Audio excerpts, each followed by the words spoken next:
John Fogerty wrote some of the greatest rock songs of all time. But unfortunately for him, a few years earlier, he also wrote his name onto the worst contract of all time. The contract meant that he would never own any of the songs that he wrote, which was bad enough. It meant he made hardly any money. But it got even worse when the owner of those songs sued him for writing a song that sounded too similar to his own style. I'm being sued for sounding like myself. It's not unusual for songwriters to be accused of stealing from others, but this is possibly the strangest songwriting lawsuit of all time. The songs don't even sound that similar. You might wonder who would do something like this, and for that we need to go back to 1955, when Fantasy Records hired a sales manager named Saul Zaentz.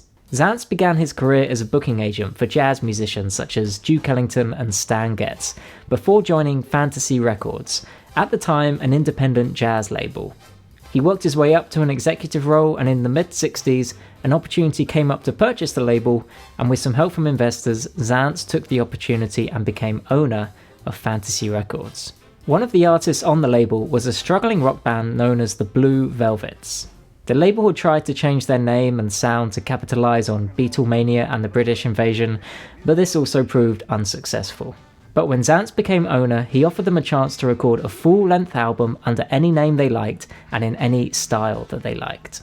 They changed their name to Creedence Clearwater Revival, and with John Fogerty as their main songwriter, 6 months later they released this, their debut self-titled album. It wasn't long until Creedence found massive success. They had a sound and image that they wanted, and not only were they putting out classic rock albums, but John Fogerty was able to write hit songs too. In 1969 came their third album, Green River, their first #1 album. They outsold the Beatles in the US that year and were making so much money that when the label built a new headquarters, it was known as the house that Creedence built. They were on top of the world, but all of this success had a troubling side as well. Because they were signed as a young band with little promise, they had signed a notoriously bad contract. They were badly underpaid in royalties, and John Fogerty, despite writing most of their songs, didn't own the rights to them. Part of the deal was that if Creedence ever did make it big, they would be allowed to renegotiate for a better contract. But the label made a series of bad investments, and they didn't have any artists making them as much money as Creedence, so they never did renegotiate. It was then that they realized that they were stuck in this unbelievably bad contract. I really don't know what happened. It sure looks very one-sided, and I mean, it's so ridiculously bad. I just wonder if a real lawyer actually did look at that thing.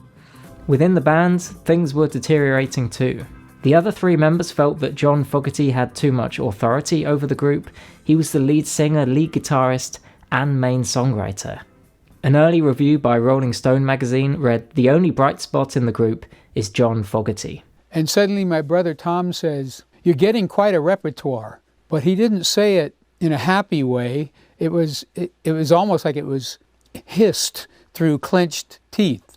And so, in 1972, after just a few years of making music together as Creedence, the band split up. The guys decided they wanted to write songs and sing them, and in other words, they were more jealous of what I was doing, the kind of, the attention I was getting, than being worried about what was the best music or the best record we could make. Band breakups are bad enough, but because of this terrible contract, with the other members having betrayed John Fogerty and Saul Zaentz owning everything he would ever do, this breakup was going to be particularly bad. Zaentz took his earnings from the Creedence years, left the music business, and shifted his focus towards film production. After seeing a theatre adaptation of One Flew Over the Cuckoo's Nest, he bought the rights to make a film that would win Best Picture at the Oscars in 1975. And dreams do come true. The same thing happened years later with Amadeus and The English Patient, which also both earned him a Best Picture Oscar. Because regardless of what you might have heard or what you might think, I really didn't do it all myself. Zaentz's film success even led him to acquire the rights to The Lord of the Rings. This means that any time you watch any of these films, they were in large part made possible because of the financial success of Creedence Clearwater Revival. And John Fogerty, well, he didn't see any of this money. And because the band only lasted 4 years, he still had to fulfill his obligations to the contract. I was trying to kind of play ball with this enormous obligation of recordings that I owed them. And again, remember, the other fellas in the band had been let go from the contract. Yeah. I could see myself there for the rest of my life. Fogerty called a meeting with Zantz to try and explain the absurdity of the situation. I'm finding it very hard to make music, to produce anything. This contract is just so like a big weight on me. I'm kind of paraphrasing, but I'm just sort of being squashed by this contract, and I don't feel very musical. And Saul Zantz immediately says, "That's not true. The whole history of art shows that the greatest art is produced in conditions of depression and oppression." To make things worse, the label had lost any money that they did owe him in an offshore tax scheme, meaning that Fogerty was now pretty much broke and unable to record music, unless Zantz and Fantasy took ownership. He never did get out of the contract, but by the end of the 70s, he finally fulfilled all his obligations, and following that decided to step away from music altogether. So I was pretty much broke and couldn't make any more music unless I gave it to them. But I just had to go away and go home and be quiet and not make any music. It would be 10 years until John Fogerty finally re-emerged and released a new solo album, by which time he was free from Fantasy Records and had now signed with Warner Brothers. It should have been a fresh start, free from any legal obligations to Zantz, free to record whatever he wanted on his own terms. But little did he know, his worst encounter with Zantz was still to come. The new album, Centerfield, contained a number of songs that were clearly a dig at Zantz. Songs like Mr. Greed and Vance Can't Dance, which painted a clear picture of Fogerty's feelings towards Zantz. Mr. Greed, why you got to own everything that you see? It's but it's still your money. What you know about The original title was actually Zantz Can't Dance, but Fogerty was sued and forced to change the title to Vance. But neither of these caused a real issue, not compared to the trouble caused by the lead single, The Old Man Down the Road. Unlike the other two songs, the trouble with The Old Man Down the Road wasn't anything to do with its lyrical content. Instead, Zantz claimed that it sounded too similar to a song Fogerty had written during his time with Creedence, Run Through the Jungle, which of course he owned the rights to. I'll play both songs so you can listen for yourself and see if you think there is any similarity.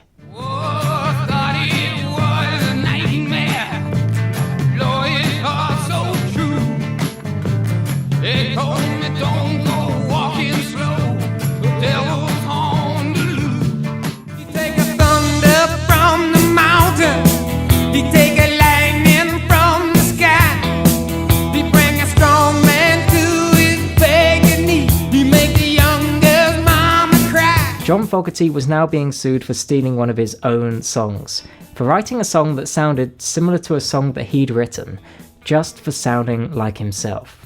Saul was suing me, owning the old song, and wanted to own my new song, Old Man Down the Road, trying to claim that it was the same song. The case went to court and both sides presented their case to the jury. But then Saul proceeds to tell a story I didn't know anything about. He says, that bass player in Creedence came to my office with John's new album, Center Field, and he played a song on John's album and said, "John is ripping off Creedence. You should sue him."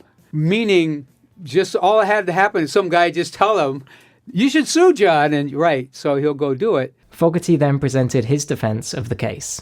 Well, when it came to our side, my side presenting the case, I played a little bit of each song and sang the song. Zantz, of course, isn't able to get the songwriter to defend his side of the case because Fogerty wrote both songs. So instead, they got a computer to play the melodies using a notation software.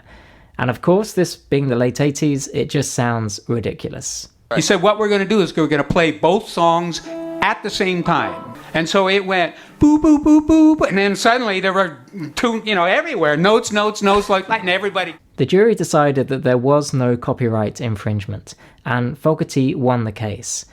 But they didn't believe that the case had been brought in bad faith.